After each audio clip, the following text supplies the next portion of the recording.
నల్లపురెడ్డి ప్రసన్న కుమార్ రెడ్డి గారు వేమిరెడ్డి ప్రశాంత్ రెడ్డి గారిని ఉద్దేశిస్తూ యావత్ మహిళల్ని కించపరిచే విధంగా, మహిళలు తలవంచుకునే విధంగా మాట్లాడినటువంటి వ్యాఖ్యల్ని కదిరి తెలుగుదేశం పార్టీ తరఫున తీవ్రంగా ఖండిస్తున్నాము. ఇది మంచి పద్ధతి కాదని చెప్పేసి కూడా హెచ్చరిస్తాం. Like minded people get together అని ఇంగ్లీష్లో ఒక సేవ ఉంది. ఒకే రకమైనటువంటి ఆలోచన విధానం ఉండే వాళ్ళంతా ఒకే చోట గుమిగూడతారు. జగన్మోహన్ రెడ్డిని చూస్తే ఆస్తి కోసం చెల్లెల్ని మోసం చేసినాడు, తల్లిని మోసం చేసినాడు. అధికారం కోసం సొంత బాబాయిని హత్య చేసి, సొంత బాబాయ్ కూతురు వరుసకు చెల్లెలు రోడ్డును పడి బాధపడతా ఉంటే కూడా పట్టించుకోకుండా మళ్ళీ వాళ్ళ వ్యక్తిత్వ హననం కూడా చేసినటువంటి పరిస్థితులు జగన్మోహన్ రెడ్డి సొంతం.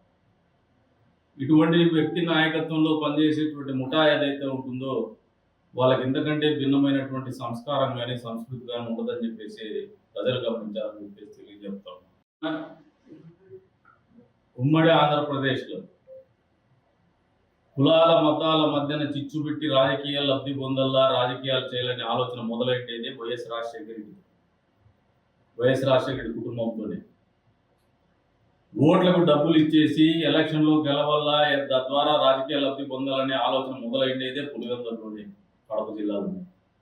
రెండు కూడా అనాగరికమైనటువంటి చర్యలేవి.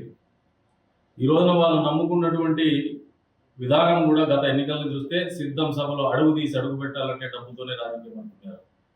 మద్యం పంపిణీతోనే జన సమీకరణ అనుకున్నారు. బిర్యానీ పాకెట్లతోనే జన సమీకరణ అనుకున్నారు. మనుషుల్ని ఓటర్ల మాదిరిగా చూసేటువంటి సంస్కృతికి నాంది పలికిండేది వైఎస్ కుటుంబమే.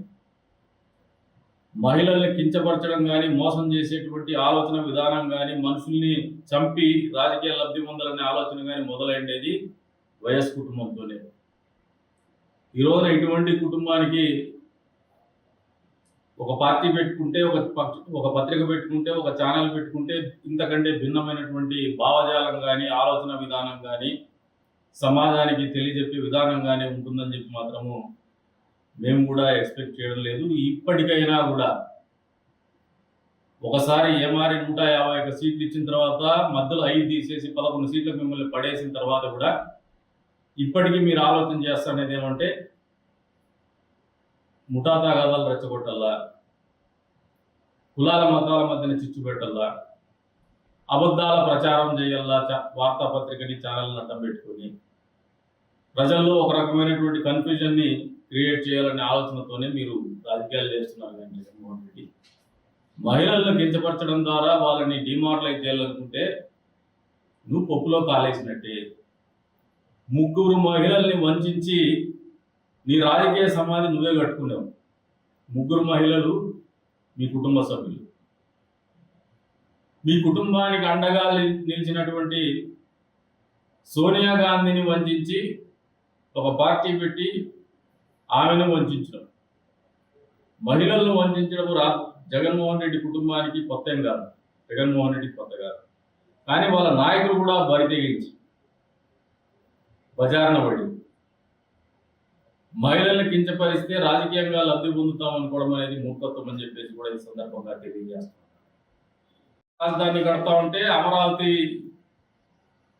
గురించి మీరు మాట్లాడినటువంటి, మీ నాయకులు మాట్లాడినటువంటి మాటలేంది? వేశ్యల రాజధాని అని చెప్పేసి. అంటే మహిళల పట్ల కానీ, ఈ ప్రాంతం పట్ల కానీ మామూలుగా భారతమాత తెలుగు తల్లి అంటాం. తెలుగు తల్లిని కూడా మీరు అపహాస్యం చేసే విధంగా ఆలోచన ఉండేటువంటి వాడు సాటి మహిళల్ని, సమాజంలో ఉన్నటువంటి మహిళల్ని గౌరవిస్తాడని చెప్పేసి అనుకోవడం కూడా పొరపాటే. కానీ బాధ్యత కలిగినటువంటి రాజకీయ పార్టీ సభ్యులుగా, ప్రజాప్రతినిధులుగా మా వంతుగా సభ్య సమాజానికి తెలియజెప్పేటువంటి ప్రయత్నమే ఈ యొక్క ప్రెస్ మీట్ అని చెప్పేసి కూడా తెలియజెప్తాను. ఇప్పటికైనా బుద్ధి తెచ్చుకొని ఆలోచన విధానాన్ని మార్చుకోండి. వేమిరెడ్డి ప్రశాంత్ రెడ్డి గారికి మీద చేసినటువంటి వ్యాఖ్యలకు ఉపసంహరించుకోండి. మహిళా లోకానికి క్షమాపణ చెప్పి భవిష్యత్తులో ఈ రకమైనటువంటి ధోరణి విడనాడండి అని చెప్పేసి కూడా వారికి హితవు పలుకుతున్నాం.